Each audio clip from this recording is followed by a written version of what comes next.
Lo dijo en la primera hora. Muy bien, 7:34 en la primera hora. Vamos a hablar ahora de los temas vinculados a la seguridad. Y está con nosotros la académica Caterine Herrera. Caterine, ¿cómo está usted? Bienvenida, buen día. Hola Fabricio, buenos días. Qué gusto estar aquí y a toda la audiencia. Gracias a usted por la gentileza. Junto a Belkis vamos a generar esta entrevista. Y le quiero preguntar, para partir justamente el diálogo, sobre el anuncio del gobierno la semana anterior, el inicio de la segunda fase de lo que ha denominado el conflicto armado interno. Lo anunció el presidente, lo ratificó durante algún extracto, algún pasaje de su informe a la Nación, pero ¿tenemos claridad, Caterine, sobre hacia dónde va esa segunda fase del gobierno para enfrentar el conflicto armado? No hay una hoja de ruta clara. Lamentablemente las provincias, las 7 provincias que fueron declaradas como continuación al estado de excepción, pues fueron provincias que desde finales del 2023 e inicios del 2024, pues ya implicaba una tasa alta de inseguridad, tanto de homicidios, muertes intencionales, temas de violencia, etcétera. Ahora, tratar de apuntar dentro de estas provincias, pues lo único que nos está diciendo es que el conflicto armado, el inicial, no funcionó, no tuvo los resultados que se había esperado. Y por otra parte, aún seguimos con una problemática fuerte que nos sigue dando data. O sea, no podemos hacer una comparación de lo que sucedió al inicio del conflicto armado interno con lo que ahora va a suceder si es que no tenemos una data que indique cuánto ha sido la reducción en términos de violencia e inseguridad, cuántas estructuras criminales han sido desarticuladas y sobre todo cómo estas 7 provincias pues está en la dinámica de la inseguridad a nivel nacional. Aparte de eso, estamos viendo que estas 7 provincias continúan siendo no tanto como el resultado de las acciones del conflicto armado interno, sino que siguen siendo como geopolíticamente en el marco del crimen organizado, como provincias estratégicas para estas estructuras criminales, ya sea para manejar negocios ilícitos como la minería ilegal, trata de personas, narcotráfico, temas de acopio, temas de procedimiento, etcétera, lavado de activos, que también se involucra. Entonces vemos una dinámica en donde no hemos visto cómo disminuir en primer lugar la violencia y segundo, cómo combatir los diferentes delitos del crimen organizado. Caterine, para hablar a propósito de este contexto y de esta reflexión primera, para hablar de una segunda fase de este conflicto armado interno, es inevitable reflexionar precisamente en qué nos dejó la primera fase. Concluimos de alguna manera entonces que no resultó, que no funcionó. ¿Qué pasó con esa primera fase desde el análisis? Bueno, el presidente Noboa fue el primero en usar, ¿no?, esta denominación conflicto armado interno.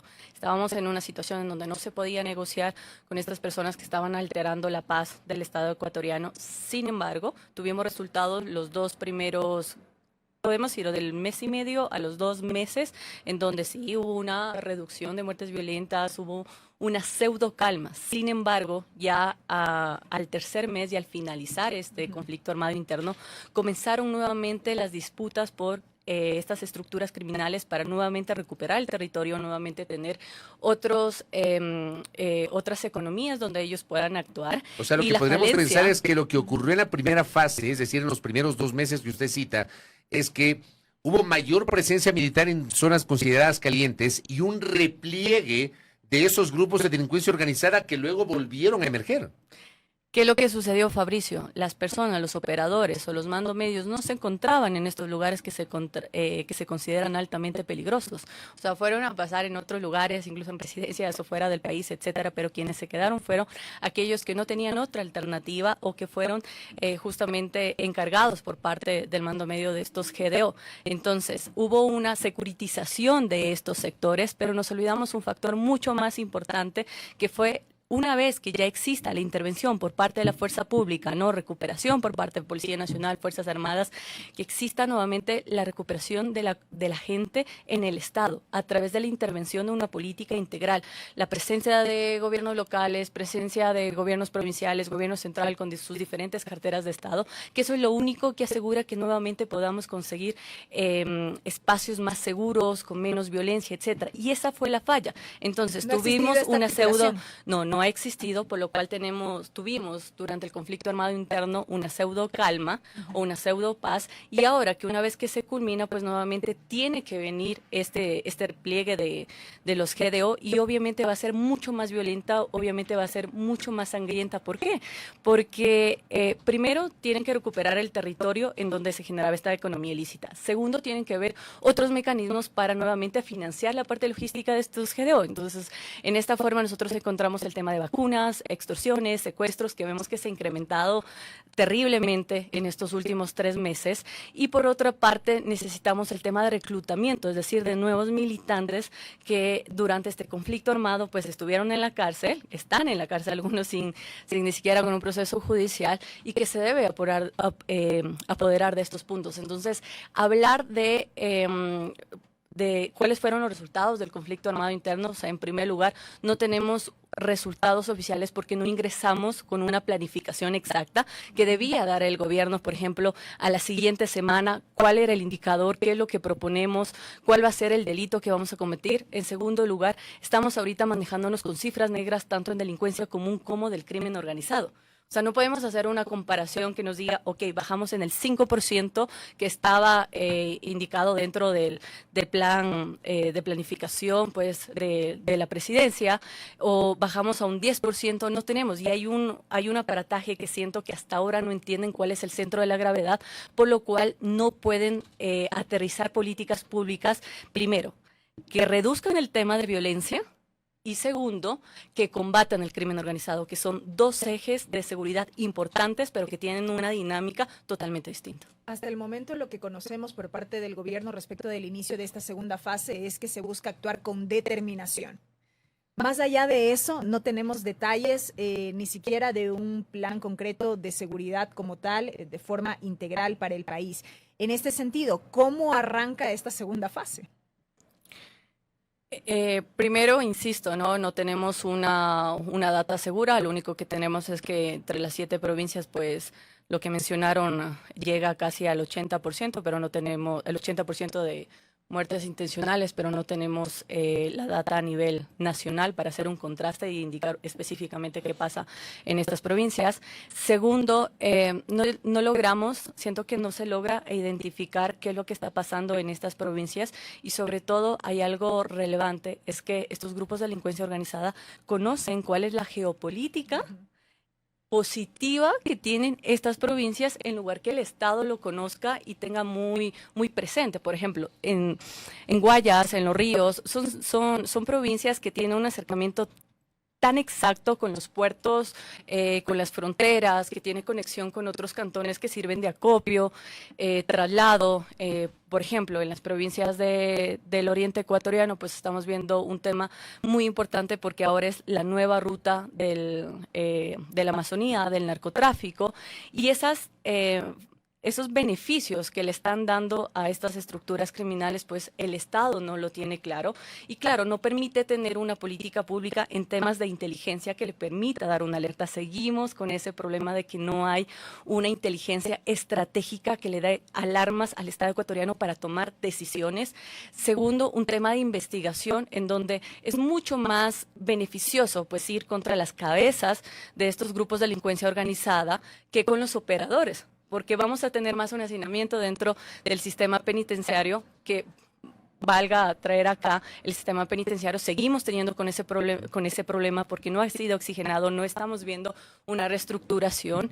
Y por tercer punto, pues estamos viendo que no existe un trabajo integral por parte de todas las entidades, entendiendo que la única forma pues para disminuir el tema de violencia, y sobre todo en nuestro estado ecuatoriano, es primero acabar con la desigualdad económica y la pobreza. Segundo, apuntar para que ya no exista más deserción de estudiantes de las escuelas y también de los colegios. Y tercero, impulsar un tema de empleo. O sea, si nosotros no apuntamos a eso, vamos a seguir criminalizando estas provincias. De eso poco nada se habla. Ahora, el decreto ejecutivo 250, que fue emitido por el presidente de la República el 30 de abril del 2024, ya decretó el estado de excepción en El Oro, Guayas, Los Ríos, Manabí y Santa Elena. Ese decreto ejecutivo 10 días después lo echó abajo la Corte Constitucional, que lo declaró inconstitucional. Y a la vuelta de la esquina, el presidente de la República emite el 275, donde vuelve a decretar el estado de excepción en Guayas, El Oro, Santa Elena, Maraví, Sucumbíos, Orellana, Los Ríos y el Cantón Ponce Enríquez en la provincia de Azuay. Le pregunto, ¿ha revisado los dos decretos? ¿Hay diferencias? Y le planteo esto porque si la Corte echó abajo el decreto anterior, ¿no hay el riesgo de que este también lo eche abajo la Corte Constitucional? No sé si hay alguna diferencia que permita mantener en el tiempo, que esos 60 días que prevé el Ejecutivo, este nuevo estatus en dichas provincias.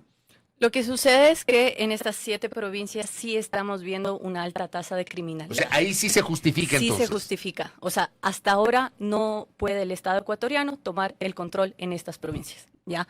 Lo que sí podemos decir es que no le podemos llevar como una segunda fase del conflicto armado interno, sino más bien que no hemos tenido control. No ha cerrado la primera. No se ha cerrado, no se ha logrado tener el objetivo, por lo cual se debe continuar con esa presencia. Pero es el momento oportuno para entender por qué no me funcionó la primera parte del conflicto armado interno y qué me garantiza que seguir con la misma dinámica securitista de militarización en estas provincias va a tener el resultado que ahora sí esperamos. Entonces, es un buen momento para hacer un análisis y no realizar una criminalización o con lo que yo llamo una doble criminalización dentro de estas provincias. Por cierto, junto con la Red de Estudios Estratégicos de Seguridad y Defensa de la CAS, que es una fundación del gobierno alemán, pues se ha sacado una investigación respecto a cómo estas provincias y justamente las 7 provincias que está dentro de este estado de excepción, pues son criminalizadas. Una, por una parte, por la ausencia total del Estado, ¿no? En donde no se logra comprender en que, claro, el Estado prefiere tener operativos securitistas netamente, en donde implica un desgaste por parte de la fuerza pública, en donde no hay una recuperación, en donde no hay un control, en lugar de apuntar con una política integral y trabajo articulado, ¿no? Entonces vemos que hay ciertos lugares en donde está la presencia total de la fuerza pública, pero no hay servicios básicos, no hay educación, no hay cultura, no hay salud, etcétera. Pero por otra parte también hay una criminalización por parte de los grupos de delincuencia organizada que ellos inyectan dentro de estos cantones, de estas provincias, porque les conviene que están en constante conflicto y en una ola de violencia. ¿Ya? Entonces hay el financiamiento, estas casas son utilizadas como acopio, estos lugares son utilizados como reclutamiento para sus estructuras criminales, pero la grande economía ilícita que genera, por ejemplo, extorsiones, vacuna, los secuestros, el narcotráfico, etcétera, no se queda dentro de estos lugares, sino se van a grandes urbanizaciones o incluso es un dinero que sale fuera del país. Entonces vemos una variable ahí muy interesante en donde indica, claro, entre menos desarrollo y presencia exista dentro de un sector o un cantón de estas provincias, pues es mucho más beneficioso para estas estructuras criminales que van a seguir con el tema de violencia. Y claro, como no vemos una autoridad legítima que opere dentro de estos puntos, primero vamos a ser blanco de reclutamiento, lamentablemente, de niñas, niños y adolescentes. Segundo, que se genere una violencia mucho más alta, en que puede ser por disputa territorial, que puede ser por un tema de no pago por estos negocios ilícitos, y tercero, por tratar de apoderarse de esta nueva economía ilícita, ¿no? O sea, antes del conflicto armado interno, estos espacios ya tenían, por ejemplo, quienes operaban dentro de estos lugares, pero después del conflicto armado interno y viendo los beneficios que existe dentro de estos puntos, pues comenzaron a diversificar estos grupos de delincuencia organizada, a operar de ahí, y obviamente lo tienen que hacer de una forma fuerte, de una forma tácita, etcétera. Y por otra parte, también encontramos que existe un rompimiento del tejido social sorprendente. O sea, vemos que no hay apoyo por parte de la autoridad de Estado, no hay una articulación entre los diferentes niveles de Estado, hablándote central, provincial, local, y por otra parte también hay una discriminación por parte de la ciudadanía que ahora ya estamos viendo. Por ejemplo, si hay gente que viene de estos lugares, te hablo de Nueva Prosperina, La Trinitaria, Yaguachi, Quevedo, Durán, etcétera, ya existe una discriminación que incluso no lo quieren incorporar dentro de la sociedad. Así que la declaratoria que hizo el Estado, el presidente, a hacerlo estado de excepción en nuestras siete provincias, pues es válida, pero lo que se debe cambiar en que no se puede apuntar solo en la parte de operativos si es que no hay un trabajo de inteligencia, si es que no hay un trabajo que apunte a la investigación para desarticular las grandes cabezas y por otra parte que no exista una política integral que apunte a recuperar la confianza de los ciudadanos dentro de estas provincias, pero por otra parte hacer presencia y prestar las obligaciones que tiene el Estado. Mientras no haga eso, no habrá política operativa que funcione dentro de estas provincias. Al decir entonces que en estas provincias sí se justifica este estado de excepción o este nuevo estado de excepción, ¿diríamos de alguna manera que no se correría el riesgo de que la Corte Constitucional lo eche abajo? Creería que no, porque estamos hablando casi de enero a mayo, casi 2.000 muertes en estas siete provincias y como lo mencionaron ahí, pues es casi el 85, 87% de lo que equivale a nivel nacional, pero claro, o sea, puede haber una variante si es que la Corte solicita cuál es la data oficial a nivel nacional, que es una data que no ha entregado, que no ha sido pública, por lo cual ahí podría haber un contraste o una comparación, ¿no? Y a mí, por ejemplo, me llama mucho la atención porque la provincia de Esmeraldas no forma parte dentro de este estado de excepción cuando vemos que el sistema de criminalidad está muy fuerte, sigue las muertes violentas, incluso ya estamos teniendo problemas en donde, por ejemplo, están siendo robadas productos por parte de estos GDO dentro de Petroecuador, etcétera. Entonces es una dinámica bastante interesante que primero para declarar una zona conflictiva hay que ver el número de muertes violentas, segundo los índices de violencia, tercero cuáles han sido los resultados que se ha estado teniendo con esos operativos y cuarto el nivel de capacidad para trabajar estos GDO dentro de esta provincia, ¿no? Y el nivel de generación de economía ilícita.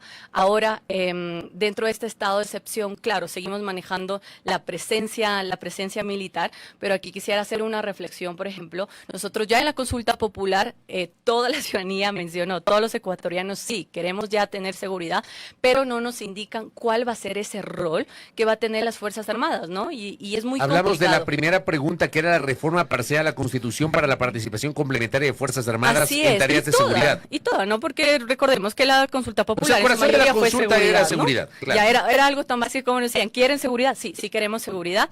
Y claro, o sea, la pregunta aquí era como, no es algo nuevo.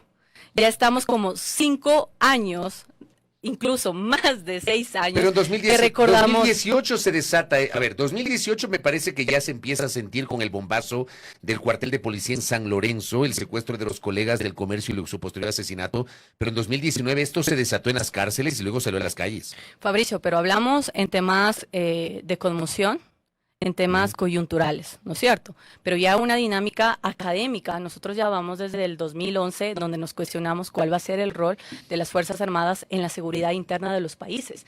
Y ahí nos preguntábamos muchísimo, claro, existen nuevas amenazas que ahora ya son amenazas, por ejemplo, el tema del crimen organizado, el narcotráfico, trata de personas, que está ya presente. Yo me iría más atrás, Caterine, perdón que me interrumpa, yo me iría más atrás porque desde la firma de la paz de Ecuador y Perú en el 98, octubre del 98, ya se empezó a discutir el rol de las Fuerzas Armadas. Si no tenemos problemas fronterizos con el Perú, que eran históricos, pero que se cerraron en el 98, y no teníamos problemas territoriales con Colombia, ¿cuáles eran esas nuevas amenazas y el nuevo rol de Fuerzas Armadas? Y tú recordarás que bueno que mencionas eso, porque justamente en esa época Policía Nacional fue quien apoyó a Fuerzas Armadas. O sea, ya hubo un trabajo articulado en donde, por ejemplo, ciertos oficiales de la Policía Nacional tuvieron un entrenamiento militar para trabajar en Frontera Sur. Entonces esa dinámica ya tiene una preexistencia, ya tiene un hecho histórico, pero que hasta ahora no definimos. O sea, imagínate cuánto tiempo y hasta ahora no definimos el verdadero rol de las Fuerzas Armadas dentro de la seguridad interna. Entonces aquí hay una lista en donde debemos preguntar, a ver, hay un propósito fuerte por parte de las Fuerzas Armadas que constituye, claro, atender la soberanía, defender el Estado ecuatoriano. Es que se ha entendido así el rol, en este caso, de las Fuerzas Armadas. Efectivamente, pero pensar que ya la seguridad interna solo involucra pues a Policía Nacional, nos estamos alejando de la realidad por todo lo que implica, pero sí debería haber un trabajo focalizado. ¿Qué quiere decir esto? A mi punto de vista debería estar ese trabajo focalizado, en lugar de salir a las calles, debe estar focalizado primero en puertos, porque es el primer espacio en donde se genera diferentes tipos del crimen organizado y hasta ahora nosotros no podemos tener una intervención directa dentro de este punto,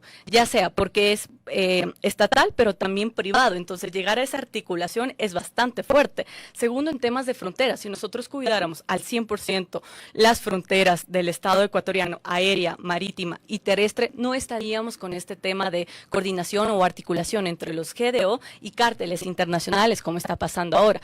Y tercero, el sistema de rehabilitación social. Ese es un punto en donde tiene que estar Fuerzas Armadas. Escuchaba ayer que, por ejemplo, mencionaba la autoridad que ya está un control dentro del SNAI. Y mentira, se sigue ordenando ahí porque ya pasó de ser, claro, la escuela de criminalidad para ser el grande operador del crimen organizado. Entonces, si nosotros focalizamos a las Fuerzas Armadas en estos 3 trabajos, primero estamos focalizando efectivamente y eficazmente el pie de fuerza de Fuerzas Armadas, no se están involucrando o chocando, y tercero, van a permitir que realicen un trabajo articulado, porque Fuerzas Armadas también puede hacer un trabajo de inteligencia, pero más no de investigación, porque eso le corresponde a la Policía Nacional.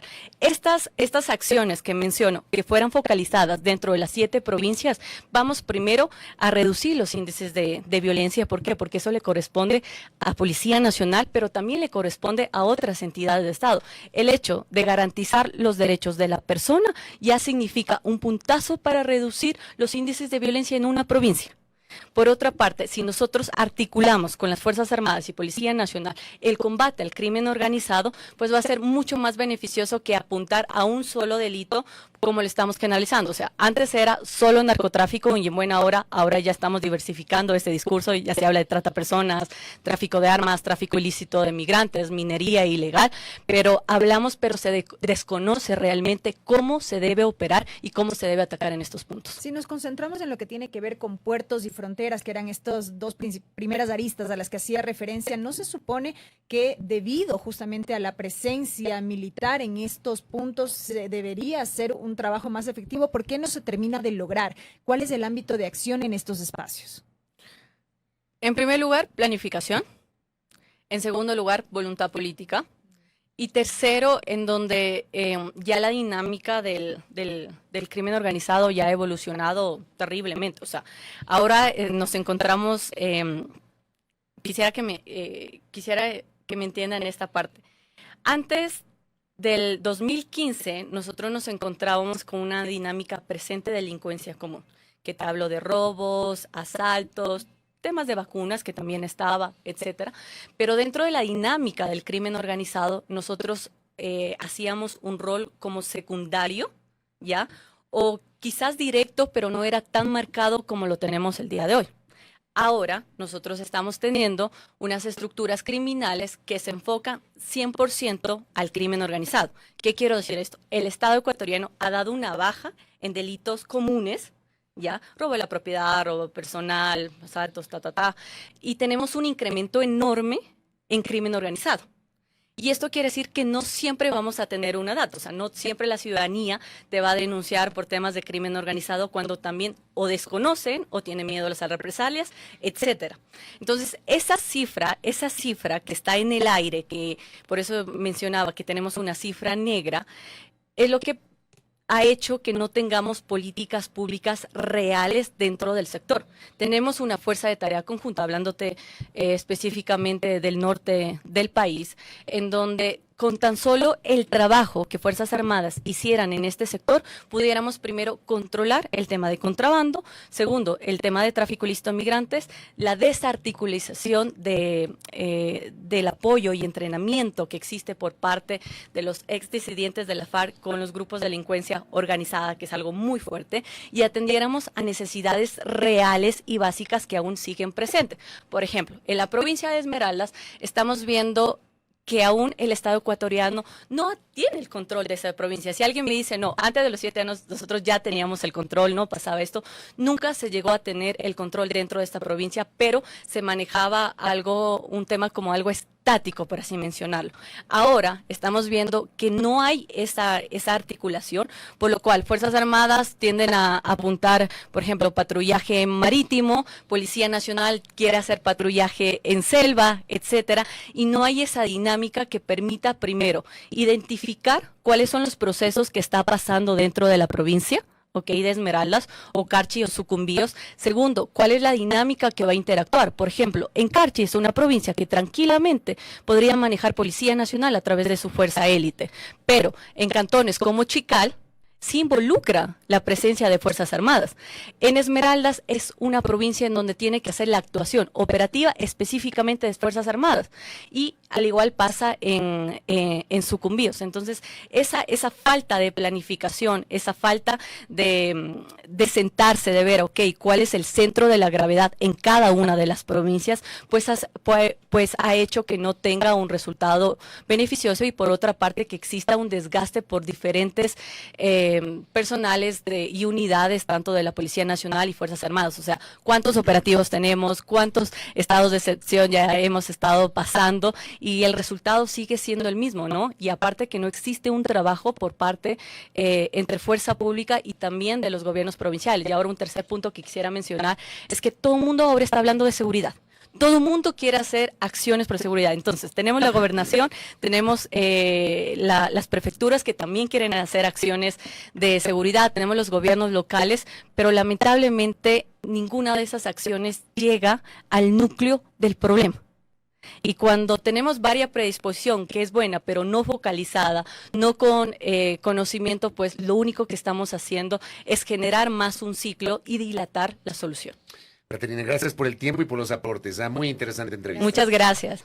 La especialista en seguridad académica Caterina Herrera Aguilar, hablando sobre la situación de seguridad o inseguridad que enfrenta el país, y por supuesto este anuncio del inicio de la segunda fase del combate al conflicto armado interno, como ha anunciado el presidente de la República.